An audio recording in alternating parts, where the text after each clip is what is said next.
আম্মু কি করছো? বাবা এই যে মসুর ডাল ব্লেন্ডার করলাম, বড়া বানাবো। আসসালামু আলাইকুম সবাইকে, সবাই কেমন আছেন? আশা করি ভালো আছেন। এই যে আজকে আমি মসুর ডালের বড়া বানাবো, তো ভিডিওটা সবাই পাশে থেকে দেখবে। হচ্ছে না।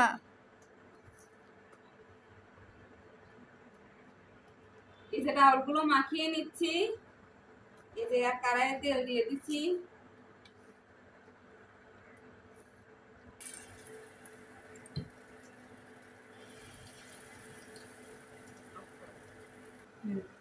তারপর চাও এই যে ডালের বড়া করা হয়ে গেছে, হয়ে গেছে ডালের বড়া করা। এখন খাওয়া এগুলো সেরে নিই।